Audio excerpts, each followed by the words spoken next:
Hello and welcome. So happy to see all of you here today. We do have quite a large number of people registered, so we're going to give them a few minutes to get logged in. While we are waiting, I would love to know who's with us. So if you could open your question panel and type in who you are and where you are joining from. So Danya, I see you're joining from Tennessee. Awesome to have you. It's always a pleasure to have great Autodesk University speakers with us on the line. So. All right, Sophie from Canada, from Quebec, in fact, and then Jason from Iowa, Peter from Antwerp, Belgium. Nice to have you. Oh, let me make my scroll bar slow it down. It's going too fast. You guys are too fast for me. Okay, Quasi from Vancouver, Canada, Thomas from Germany, Jason from Winnipeg, Canada. I was pretty close to Winnipeg for a while up in North Dakota. I still have a little of the accent, can you tell? All right, David from Pennsylvania, Sydney from Charlottesville, Virginia, Laura from Orlando, John from Sweden, Michael from Fort Worth, Texas, Susan from Scotland. I've always wanted to go to Glasgow. Can I come visit you, Susan? All right, Bruce from New Mexico, Chaz from Indiana, Rafid from Maryland.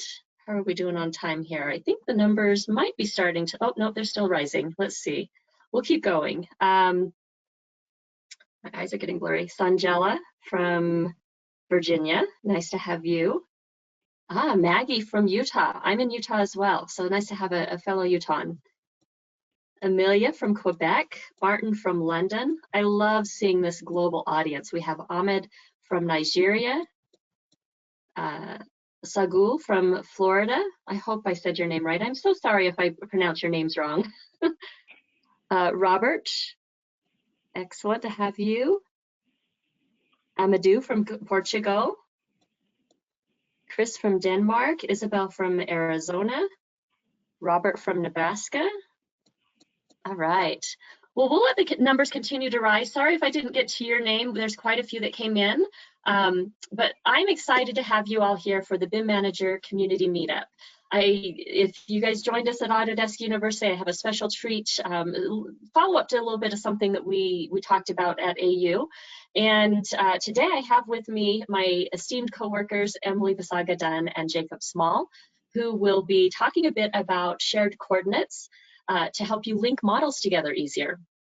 So I'm Michelle Rasmussen. I'm the AEC Content Manager. So my job is to actually make sure you have the learning content you need to get your job done in a more efficient manner. So whatever you need, you let us know, and I will definitely try to get that on the roadmap for content to be created.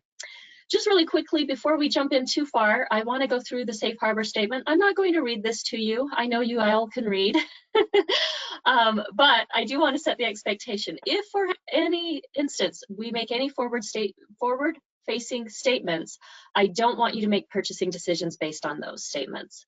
So we always reserve the right to change what we're releasing, and we definitely try to make sure that you have exactly what you need to do your job. So. We are muted. Everyone except the speakers are muted temporarily, so it's just to reduce background noise. We are recording the session, so if you get interrupted for any reason, work happens, we get it. You can always go back and re-watch it, and if you want to share it with any coworkers or friends or colleagues, anybody, you definitely have that opportunity later on. But that's why our lines are muted. We do encourage questions, however, so that's why I have you start typing in the Q&A panel right away, so you can get used to using that and ask your questions there. When we get to a point in the presentation where it's a good point to stop for questions, I will open up the lines. You can raise your hand in the participants panel, and I can unmute you, and you can ask your question live if you have the courage to do that. If not, I'll ask them in the Q&A. I'll repeat it to the presenters, and they can answer them. So. You guys are used to this, though. I know you've been here for a while. All right. The last thing I want to just mention is those of you that joined us at Autodesk University, you saw a brief presentation by Rachel Hartley, who introduced the group network to all of us. And the group network is a global network of user groups, developer groups, and online groups. You can join a group to connect with others, to learn, build relationships, and share your knowledge. The network includes both physical and online virtual groups, just like we have here. And you can filter by product or industry, your location or language, and more to find out more about the group. I'm going to put that link on the page. You can go to their homepage to get more involved. And I'm excited now to announce that these monthly meetups that we've been holding through the Customer Success Organization, they're going to be transferring over to that group network platform. And so what's going to happen is after December, we're going to take a little bit of a break. We're going to reflect on the past year and how we can offer you a more integrated community experience. This is to help you better connect with your user group community, other users just like you that are using Autodesk products and want to use them more effectively, so that you can learn from each other and discuss how you're doing that. So once all of the details of the new meetups are all set, we'll post more information in the Community Dojo, and I'm going to post that link in the chat panel as well, so that you can go out and be watching for that. If you want to watch any of the recordings from our past meetups, I'll post that link as well. That's on our Customer Success Hub, and it's usually where you go to register for these anyway, so you're probably already familiar with that, but I'm going to post that link as well. So with that, what I'm going to do is I am going to make Jacob the presenter and let him take over from here. So Jacob and Emily, the floor is yours. All right. Hopefully you guys are seeing my PowerPoint slide deck. Yes, I'm seeing lots of nods, so we're good to go. Emily, why don't you take it away? You're up first here. Sure. Hey, so welcome to setting up shared coordinates for linked files to reduce errors and rework. I'm Emily Basaga-Dunn, and I'm the Industry Outcomes Lead for Building Design at Autodesk. You can follow me on Twitter. You can also follow Jacob on Twitter. You can see our Twitter handles here, so do it now. Just to let you know a little bit about my experience. Currently working at Autodesk, leveraging my experience in the AEC industry to help connect business outcomes to technology and really demonstrate the value of BIM workflows to our customers. So if you're working in our technology every day, this is a great session to be able to hear about why what you're doing is so important and bring that back to the principals at your firm to make sure you have a great holiday season. Previously, I worked as an architecture technical evangelist, also a consultant briefly in generative design. I was a premium support specialist, and I've also worked as a design technologist in an architecture firm.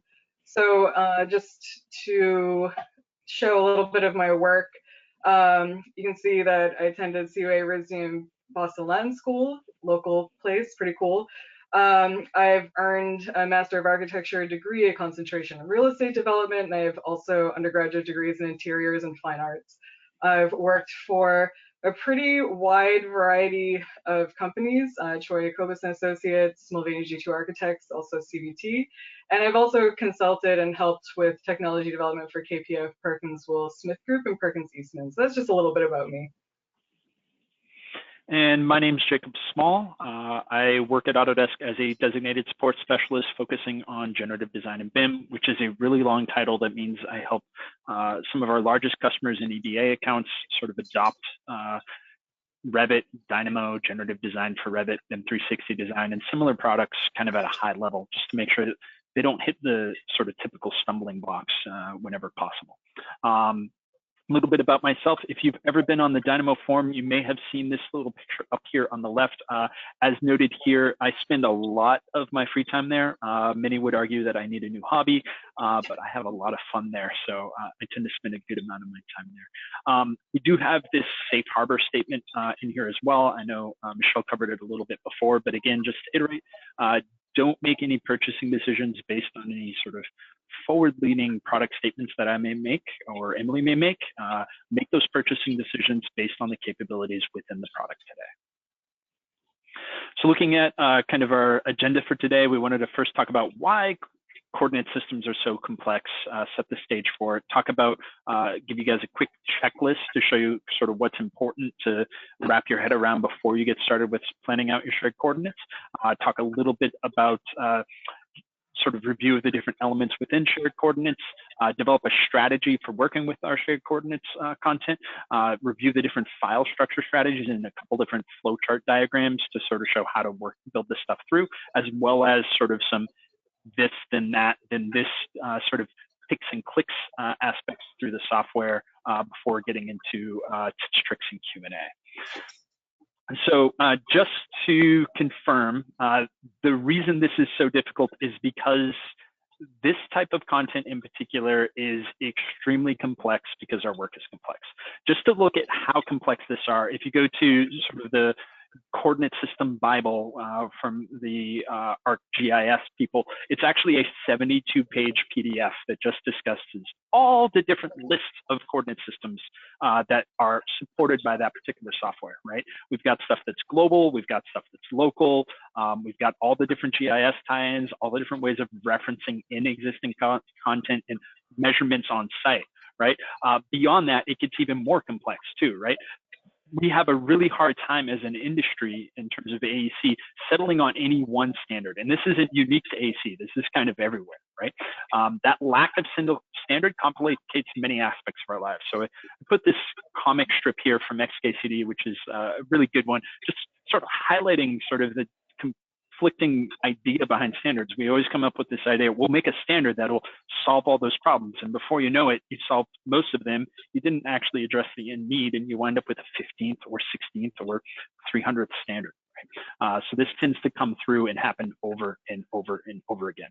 So one thing that can help when you don't have sort of a known standard that you can always refer back to when you're getting started would be a checklist, right? And checklists certainly help. Yeah, so for those who like checklists, this is probably a good time to take a screenshot. If you want to avoid coordinate system issues, make sure whatever workflow you use addresses each of these items. So you're going to want to make sure you have a point in the real world to refer to as your survey point. You'll define the survey point in the model and find what it is that you want to refer to, which is most often derived from the survey file. You'll also want to set true north as a rotated value off of the survey point, define the project base point, and this is going to allow internal measurements and references in the project. Definitely make sure to link all the files, utilize the appropriate coordinate systems with those as well, and really plan to utilize shared positioning when applicable. So it's a very thoughtful process to work through that. So let's think a little bit about what do shared coordinates actually do. They do quite a bit, actually. They set up where things are located for an accurate environmental analysis. They also provide real-world dimensions to associate our parametric elements. They're going to be able to give you accurate elevation information, associate the survey data to the model, which is really cool, and ensure alignment of models and built elements, which will give you this consistent linking for all of your files in a predictable way. Basically, they're a portal through which your digital model is tied to the real world. So let's maybe dig in a little bit to project coordinate systems. So there's really three key parts in the Revit environment. Two of which have corresponding points in a civil 3D drawing. And throughout this presentation, we're going to be kind of jumping back and forth between civil 3D and Revit so we can understand how the survey really impacts what's going on with your shared coordinate systems. So the internal origin, this is where the measurements start inside the model. In a CAD environment, this is the world coordinate system, or WCS. And for the survey points, these are really highly adjustable in the Revit environment, and they're intended to align whatever the base of your survey is in Revit. On the civil side of things, the survey point is defined relative to the base of the survey and usually corresponds to a real-world marker, like a property stakes. If you go out and walk in the woods and you find a stake there, that is the survey point. And the project base point is kind of interesting because It is pretty adjustable, similar to the survey point, and it can be placed almost anywhere. So a lot of thought has to go into what element do you want this project-based point to relate to throughout the duration of the project. So if we dig in a little further, we think about like what's a shared coordinate. When you're combining multiple models and files in a single project, you're using shared coordinates to establish the positions of the files in relation to each other. So this idea of shared coordinates is really composed of a lot of different elements that set the location for all the project internal references to a real world location point. And you can see this, cute little blue sticky. I refer to something that already exists. I like that. That's pretty cool. Yeah, let's maybe think about the project-based point. So for the project-based point, when you're working on this job site, your measurements need to be relative to each other. And this is really important for everybody to kind of rally around the same project-based point that never really changes throughout the duration of the project. And so let's see, they set the basis for internal references in the as of yet unbuilt design, and they are imaginary. That is true. So. That's a key point there, because there's nothing that I can go to with most project-based points. I usually can't go out on site and hold the project-based point in my hand, whereas a survey point, it's something you can go out and you can actually touch, right? Like I can point at where that is on site. I have something to refer to in most cases. It might not be something easily found on site. It might be far away from where our building is in some cases, but there's always a physical thing, which is really good. Yeah, and then moving on to think about internal origins. I love the internal origin. I'm obsessed with it. I spent many years trying to find it in Revit, and when I finally found it, it was very exciting. So in AutoCAD, the internal origin is pretty easily found by moving an element to 0, 0, 0.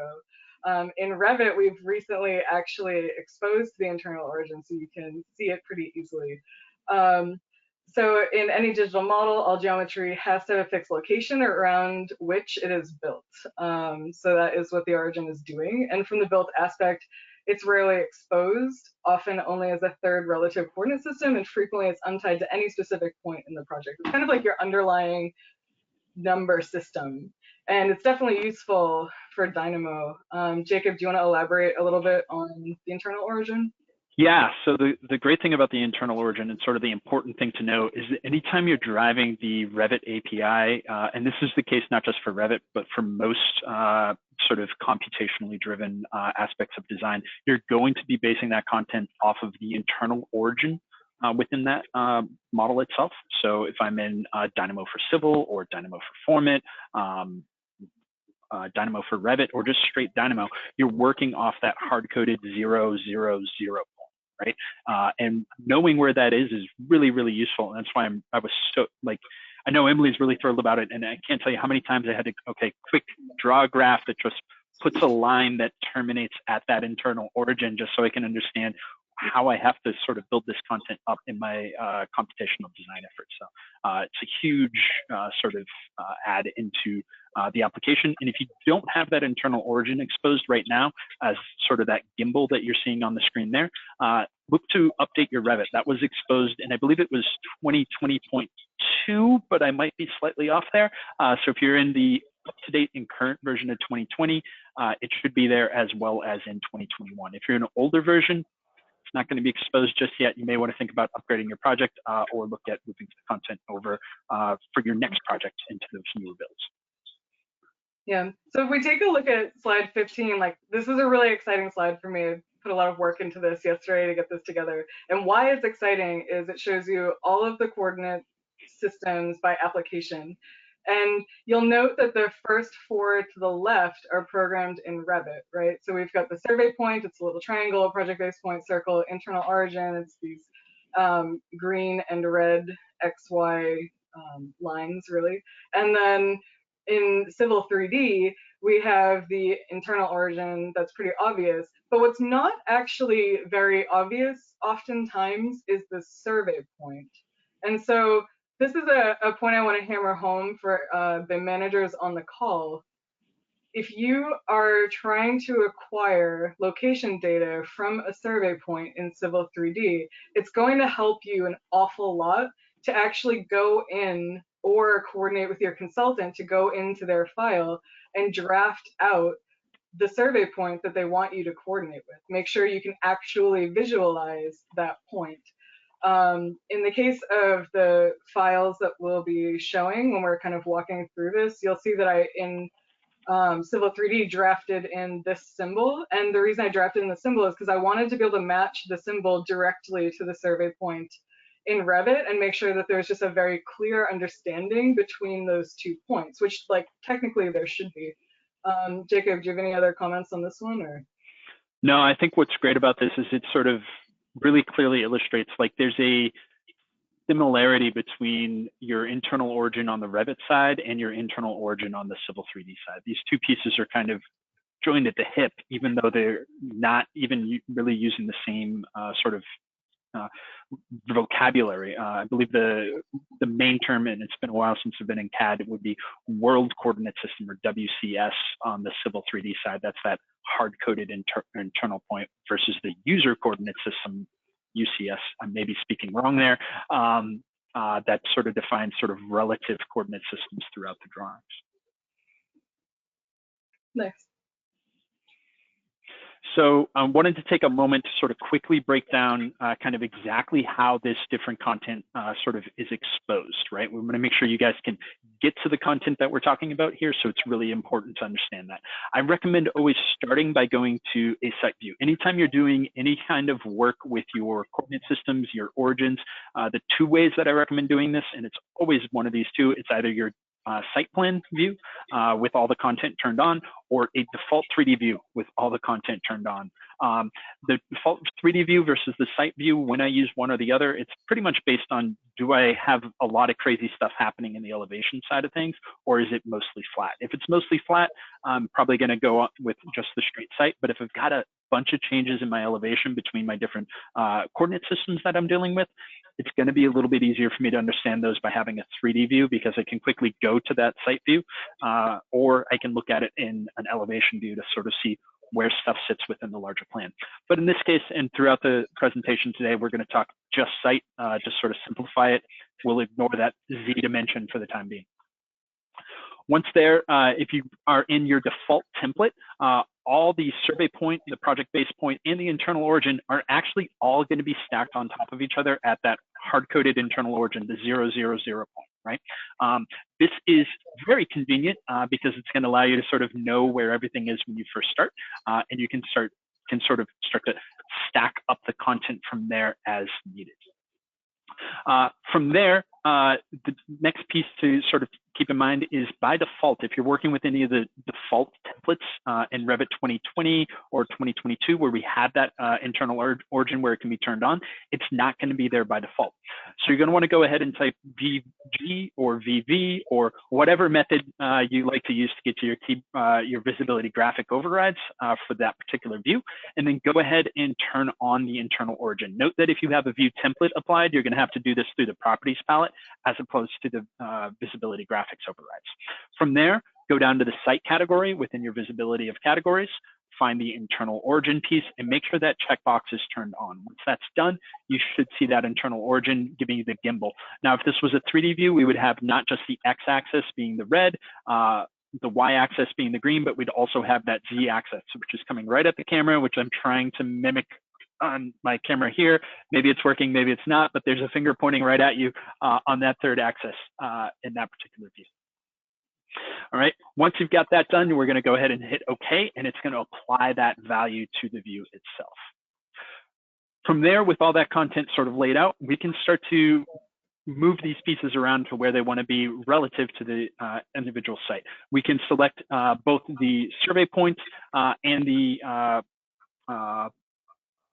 project base point and move those around. The internal origin, however, cannot be selected. So this piece right here, it is locked in space. We cannot move it. We cannot shift it to move the model relative to the internal origin. If you decide after the fact that you want that internal origin in another location, there's actually no way to do that. We can't even do that on our end. If somebody comes in and says, I need you to move the internal origin, I say, I can't.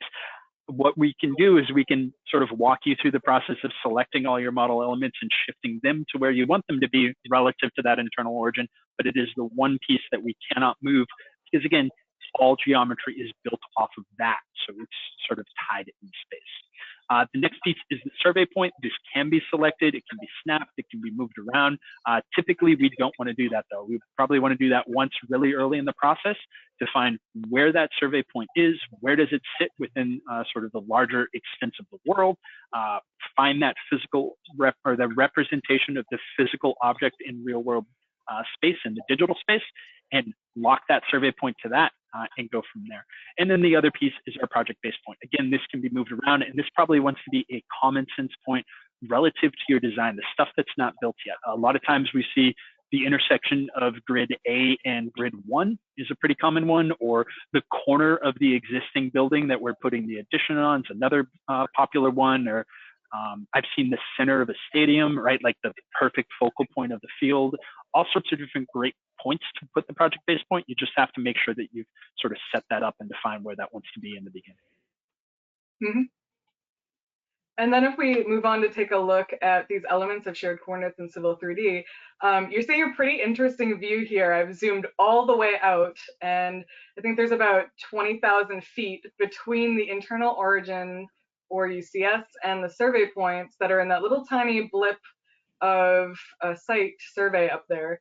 And so if we actually go to the next slide, you can see that there are two parcels. We're seeing one of them here, parcel 1A in the survey, and you can see the little survey point at the very corner of the parcel. You can imagine if you were out in the woods and you bought a parcel of land, somebody would do the survey on the land, somebody would drive in a stake at a corner, and they would say, this is a major location to be aware of. This is the corner of your property. These are the extents of what you own, and we're going to drive a stake in here. And on this drawing in this survey, we're drawing in the survey point at that exact same location. So we have extremely accurate understanding of the land that we're going to be developing.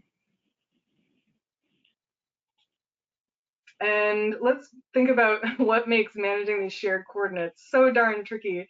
There are so many little subtle nuances to each of the points that we've talked about already. So what happens when you clip or unclip the survey point and move it? What happens when you clip or unclip a project base point?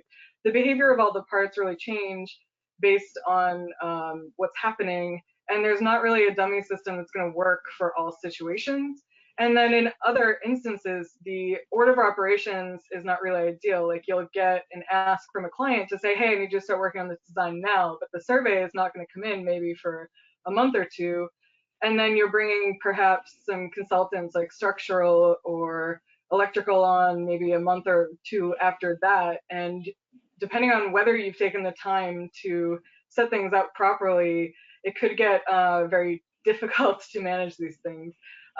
So also, if you get it wrong, it can lead to pretty extreme problems. And I'm guessing there's some BIM managers on the call out there who have seen entire models blown apart when somebody performed a wrong operation around rotation or needed to make some major change to the building and space and maybe tried to move the whole thing the wrong way. So Jacob, I don't know if you want to elaborate on that. Or...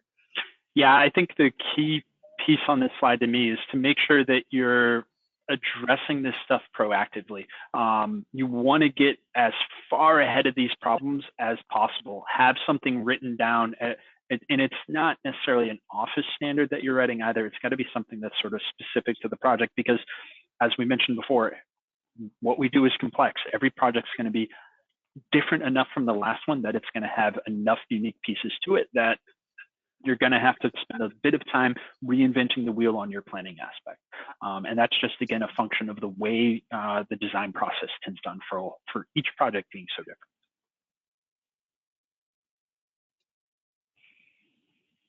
All right, so a couple other reasons why this really matters.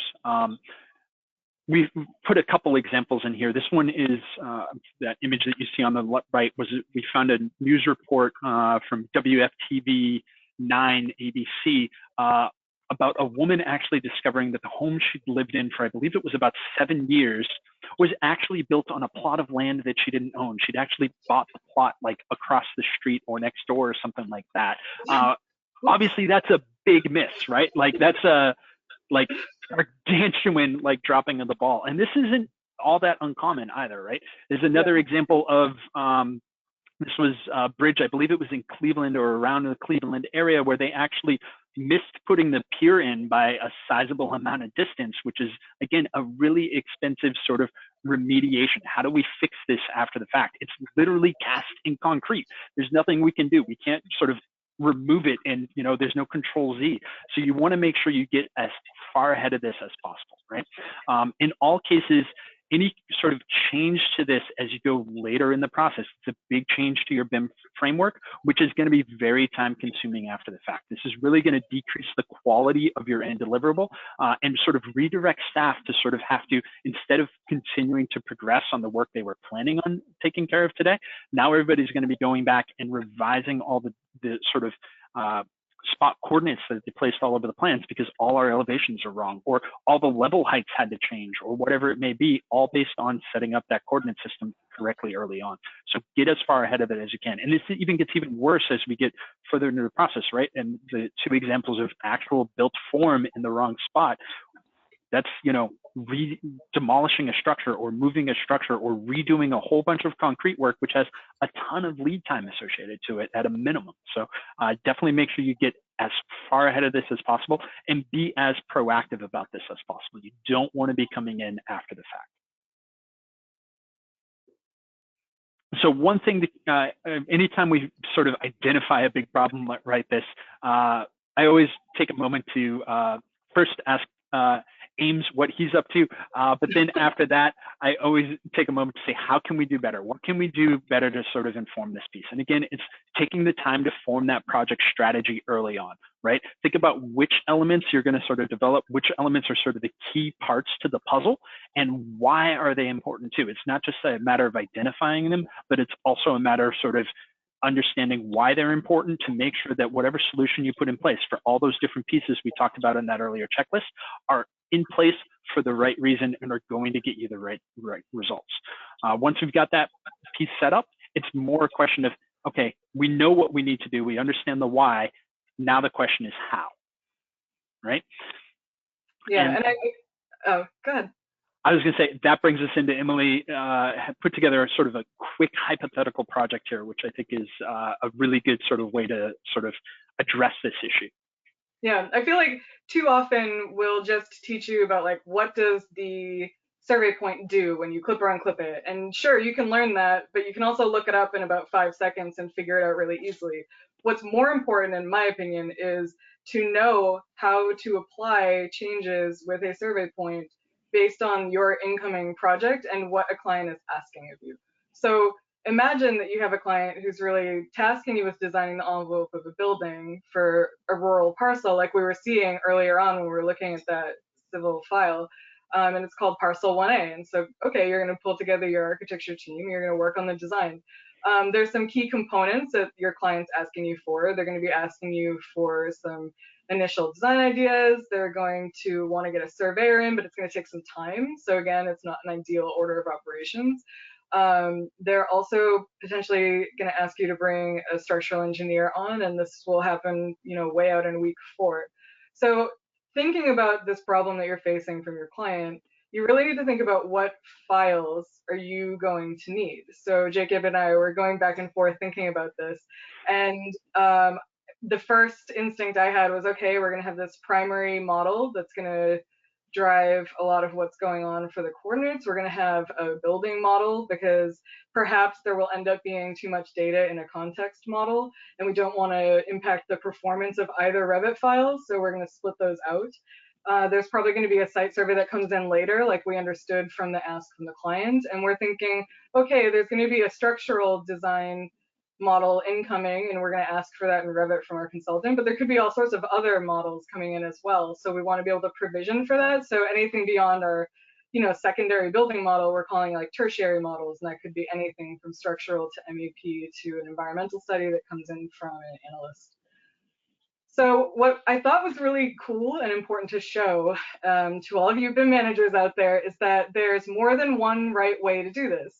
So the first way was a little strategy that I had cooked up that involves these 4 files and these key considerations. Like in my instance, I wanted to consider a consultant saying, I am not using a template that you're giving me. I want to use all of my own content in my own template. So that's going to be a constraint, which means I can't just roll out a template to everybody to make using shared coordinates super easy. And also understanding that this surveyor is really not going to be able to start work until the design is completed, that makes me think like, I'm going to have to consider the site survey file coming in after I start my design files. So that's what we're testing out in this sample strategy 1.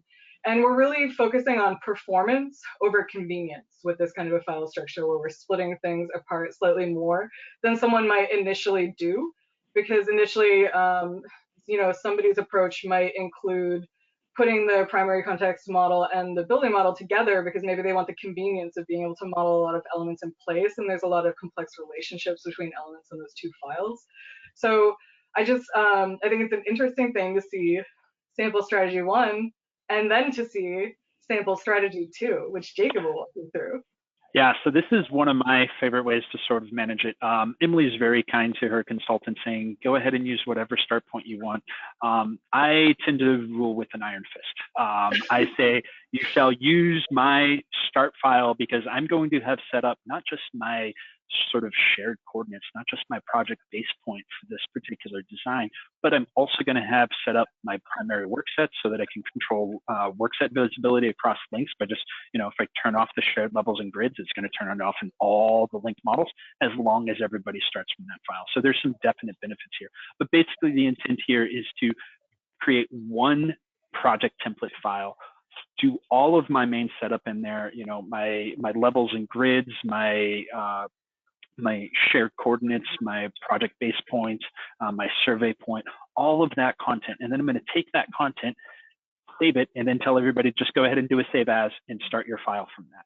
And as long as they start modeling on top of that, we should be good to go because everything's already sort of been pre-set up to sort of coordinate. The other great thing about this, as sort of the computational design kind of guy, this ensures that we all know where that internal origin is, and whatever that coordinate system was in link 1, it's going to match to link 2, it's going to match to link 3. So when I'm doing my coordination review and I want to make sure that, you know, I don't have any ducks running through my steel, I don't have to sort of go through a sort of hodgepodge of mangled internal coordinates to match those 2 pieces together. It just aligns easy, and I'm a big fan of it as a result. Yeah, so you're seeing 2 strategies, but there could be as many as 10, right? And I'm sure if you put everyone in a room and asked, what do you think we should do? There's gonna be a lot of different ideas. So it's really important to understand what are your constraints and what's the benefit of each strategy and which trade-offs are you willing to make. We're gonna try to breeze through some of the more technical parts of this because I think we have probably more slides than time. So let's just run through this real quick. I just want to explain, think about strategy. This diagram walks you through a start and end point for strategy. You're going to want your project stakeholders to define coordinate plan, put it in your BIM execution plan, revisit that periodically and share it out with your consultants, you know, really expose what you're doing early and often, establish a file structure strategy and also a diagram that shows how that's going to work. So slide 28 is showing this quick start guide and this file structure diagram. It's a little bit messy because we were sketching this out, you know, yesterday, but I think that this is like the kind of working sketch diagram that you should have. You should be thinking about how are these things going to work together? Where's acquire and publishing happening? And what's that going to mean? And then be able to put that diagram into your BIM execution plan. If we move on, there's going to be 2 workflows that we walk you through. This first workflow is called our phase 2 workflow. And it's really about acquiring coordinates from the civil file, and then the workflow we'll walk through after that is about publishing to an incoming consultant's file. So if we move on, Jacob will walk you through some of the technical details. Yeah, so the first thing that we're going to do is sort of establish sort of the primary context model within Revit to sort of contain the topography, the surrounding buildings, the context that our design is going to sort of fit into. So again, we're going to start in that site view. From there, we're going to go ahead and build up that context link and all sort of the building content, figure out where we want our origin and base point. From there, we pop over to Civil 3D.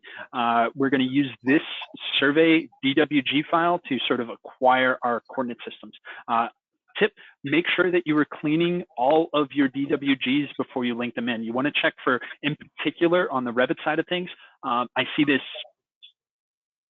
3 times a week. That's not an exaggeration. Large geometry. Any geometry within your file that is beyond a 22-mile radius, you are going to have poor Revit performance with. So narrow up that Civil 3D file to get yourself in that 22-mile sort of limit. From there, make sure our survey point is set, make sure things are clean. We're going to go ahead and link the DWG file in center to center. And we get some interesting view content here, right? So we're going to start in that site view, set center to center, and then go ahead and say open. And the results are just a little off, right? You can see they're actually quite a bit off here. So what we wind up doing from there is moving the survey to the proper location on the site, all right? Take that content, put it where it really wants to be, make sure the alignment marker in our survey aligns to whatever alignment marker we might have in our adjacent, in our building design. Work with your surveyor early on to sort of set up, this is the point I'm gonna align to, this is the x-axis at that point, this is the y-axis at the point. Please make sure this is there where I've asked it to be. And if they start later than you, great, you've got something to build off of. If they came after you, you still have something to build off because you know what their north axis was in that design, and you can always rotate your project north axis back. From there, once that content is aligned, we're going to go ahead and acquire the coordinates. So we're going to go up into Manage tab, Coordinates, and then say Acquire Coordinates. Emily, I'll hand it off to you here. Sure, yeah. So as you are acquiring coordinates, there's going to be some cool things that happen. As you're acquiring coordinates, suddenly your survey point is going to move in space to the origin, and that's the AutoCAD DWG origin as linked into your Revit file. So all of a sudden your survey point is going to completely disappear from view. You're going to have to zoom out and go look way on the left-hand side of the drawing to find it. And then you're going to unclip and move it to where it's supposed to be. And like I was saying at the beginning of this presentation, you want the survey point from the Civil 3D file to line up with the survey point from your Revit file, and then you should be seeing the correct reading of that point in space, which you can see in this case is somewhere around 20,000 feet from the origin, and that is what we want to see for the northing and easting measurements going on here. So that's really it in terms of acquiring coordinates from the Civil file to make sure that you have the survey point accurately set up and ready to roll with your content. Yeah. Cool. So from there, we're going to start into phase 3. We've sort of set the content up. We've made sure that the content's linked in. We've got the coordinate systems reporting correctly. Now it's all about managing those incoming links because we don't have just this one context file. We've got our primary building model rather than just the context model, and then all the tertiary building models as well.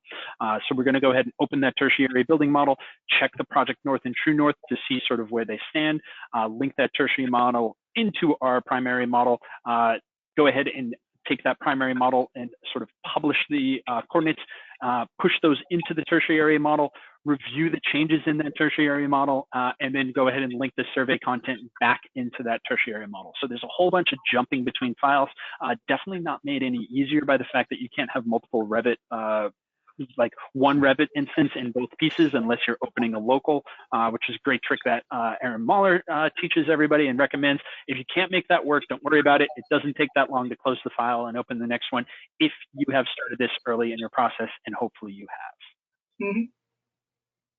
All right, so from here, again, we're going to open that tertiary building model, check to see how it is, look at what that rotation in terms of the true north, look at where the coordinate system points are. Then we're going to go ahead and review that content, link in the tertiary model into our main model, right? So I'm no longer working in that tertiary, I'm now in the main model. We're gonna go ahead and link that content in, move it and rotate it into its desired position. And then we're gonna go to manage coordinates, publish coordinates, review that content and say, okay. Open and review the coordinates in the tertiary file and sort of review how content has moved and shifted. And you should see the building rotation sort of set to the true north view. As long as that view was set to true north in the beginning, you should be good to go. Cool. Emily, I'll let you take it from here. Yeah. So yeah, in this case, really, if you want to be able to have the survey information in the tertiary file, you can also link that in. And it's okay at this point to use auto by shared coordinates because you've published the shared coordinates to this file already. So now you can start to understand how like the sharing works between the files when you have shared coordinates established. And you can do the same process that you did previously where you move the unclipped survey point to the property line marker and then check the coordinate readings. They should be the same between both files, from the primary file to any of your other files when you have shared coordinates going on. So that's pretty exciting.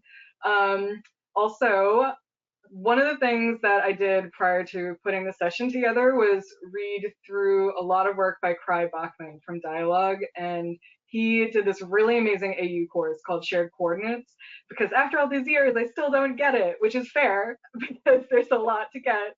And you can see like we're just scratching the surface in this presentation and giving you one approach, but there's probably like 50 that you could be studying. It's like playing chess, really. So Cry did a lot of work to make these really cool diagrams about acquiring coordinates from exchanged models, or acquiring coordinates within a single team, or even publishing coordinates within a single team. So I think it would be great for you to go look up this course afterwards if you want to dive more deeply. He has a handout that gets into every little technical detail, and he must have spent months working on it. It's very impressive. So just keep that in your back pocket. It's gold. Yeah, it's definitely worth going and taking a review through that before your next project set up as you're reviewing this, because it'll really sort of help set you on the right path before things get going. Mm-hmm. All right, so a few things to not forget before we get into the Q&A, and I realize that we've been presenting for 47 minutes of our 20-minute presentation, so sorry about that. We're going to get to as many of the questions as we can. A few things to not forget: plan your coordinate systems early, revisit periodically to make sure that you're sort of in line with the BXP, and if the BIM execution plan needs to revise, remember that's a living document, you can revise it. Just make sure you're working with your teammates when you do so. And then also make sure every time a new team member comes on, and this includes the subcontractors who are building, let's say, the fabrication models for the exterior wall paneling, or fabrication models for the MEP components, whoever those people are, if they're going to be using your content, make sure you onboard them to this, because while it may not be your job to coordinate those trades today, in the next week or two, the GC is going to say, hey, I got this model from the MEP consultant and it doesn't align. What do I do? Right? So try and get those people onboarded correctly early on. And then always review your checklist and vocabulary before you get started, and then document all decisions for whatever processes you may make. We put together a couple links, and I've said it in the chat earlier, but we will be sharing a PDF of this, so you will be able to click through all those different links and get to where we want to go. Accordingly, be it the internal help documentation, which we sort of tagged up there, or the external resources, which we have tagged as well. Questions? Yeah, Fabulous job. Yeah. Fabulous, fabulous. Okay, so yes, we've been answering some of them as they came in, but let's jump to Kathy Heron's question. Bring in CAD file with a single point at 0, 0 into Revit at origin to origin. So I think that's more of a comment, more than a question. But Kathy, if you want to raise your hand and explain that a little bit more, or I can just find you in the Q&A panel, or in the attendee panel, sorry, to see if you have anything more to share on that. Yeah, and just as a comment, it's possible to do that, certainly. And there's, like we said, there's about 50 different ways to do this. And we didn't even get to scratch the surface on Project North and True North, and we still had way longer than we wanted presentation. So origin to origin is fine. Center to center works. You'll get slightly different results. You'll probably still have to make some adjustments.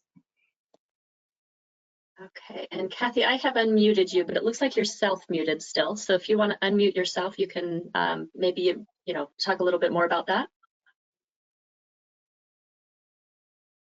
Oh, okay. All right, let's go to the next one then. Ryland says, it is best practice to begin the model with a project-based point aligned to the internal origin to keep it simple and organized. So I kind of question on that.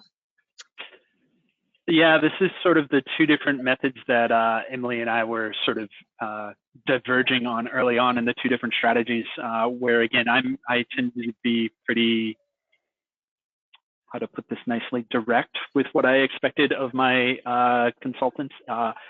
This is where I want you to start to make sure that we could sort of align that content. But even if you've got content that doesn't use that same internal origin, there's always a way around and sort of able to fix that. But yeah, there are benefits to either. Yeah, I personally love when they're aligned. I think it's great. It makes everybody's life easier.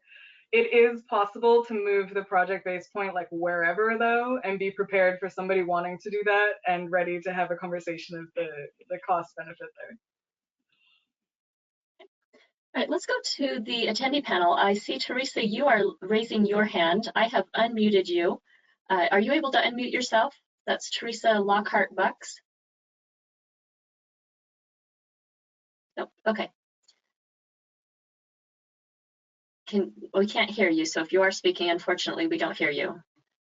Okay, let's go then to Michael's question. Why did Autodesk make the internal origin that they just added as a new subcategory defaulted to on? Nobody seems to want to see this origin, especially when we are using survey point as the shared coordinate system. Yeah, so one of the nice things about that internal origin is it's not going to impact your end output. It's just for you to sort of be able to manage that content internally. I don't know exactly why that decision was made one way or another. It may be a default value in terms of what happens when you add a new category midway through a release, which is what happened with a release of that in 2020.1 or 0.2 or whichever version it was, as opposed to typically we expose categories for the first time in a prime release. So if you go back and look at, let's say, Path of Travel, right, that came out with the initial release as opposed to with the subsequent releases.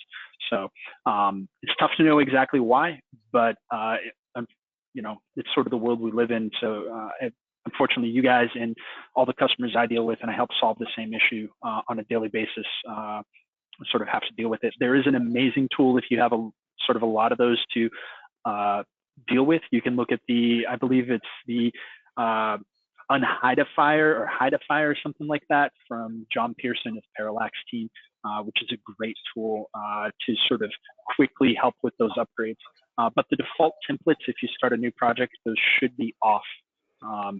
Your upgraded templates may need that content turned over, and upgraded projects certainly will need that content turned over as well. Mm-hmm. Great, and Michael actually has a little follow-up question to that. Starting from scratch with a civil Revit file, when we link to the AutoCAD survey and acquire the coordinates from the AutoCAD file, why, when I place a spot coordinate, does the Z height match perfectly, but the X and Y latitude and longitude not match what is shown in the survey AutoCAD spot coordinate?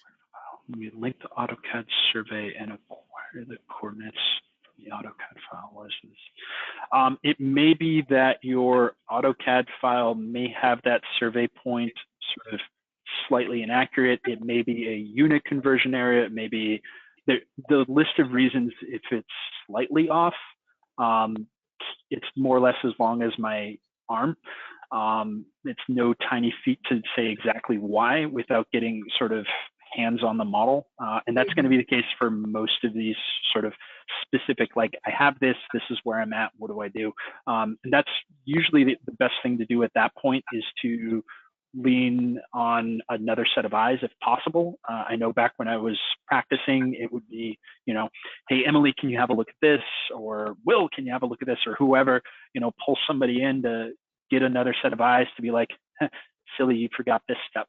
because it almost always is you miss that one thing. But yeah, it's really tough to say exactly why you're seeing what you're seeing when trying to work off that description. And as nicely worded as that description was, I still get a little bit lost about 5 different methods of link through. I don't know, Emily, if you have any other insight to share on that one. Yeah, I think I'd have the same answer. I used to work in an IT department in a design technology group, and I would ask for your file, and I would go through both files with a fine-tooth comb to see what's going on, see if I can replicate what you're doing. It's very file specific what you're asking about. Okay. Micheline has a comment here. Hi, we need to export InfraWorks and Revit to 3ds Max. Any recommendations? We face a problem with the coordinate system. Yeah, once you start getting into those mixed results, what I would recommend is do a simple test. Don't try and do your export out with your full model, right? Because the amount of time it's going to take to maybe get the right answer is going to be pretty time consuming. So instead, take a simplified version of your InfraWorks model, a simplified version of your Revit model. Could be as simple as 3 cubes. And we want to make sure the orientation and the corners of the cubes align on our export. I believe you're going to have to rely heavily on the internal origin. And even then, because I'm not entirely sure how the internal origin on your InfraWorks model is set up, you're probably going to have to move one thing or another in one of the import pieces. So be prepped for that, but it's definitely something that can be accomplished. I've seen a lot of firms actually accomplish that particular workflow lately. And I think there's probably a few good AU classes out there now on that particular topic. Okay, great. And Lionel is asking, can you share the link to the 72-page PDF ARCGIS Bible on coordinates that was mentioned? Is that at the end of your slide deck in those links? It's not in there. It's actually linked to the Esri ARCGIS help documentation. Because it's literally like everything you'd ever want to know about setting up coordinate systems in GIS is there. And it's really, really super technical. And I had a little bit too much fun last night reading that content as I sat in bed on my phone, squinting blurry-eyed, just consuming the unique technical stuff. But if you reach out to me through email or through Twitter or something like that, I'll make sure that I send it over to you if you have a hard time finding it. Yeah. Right.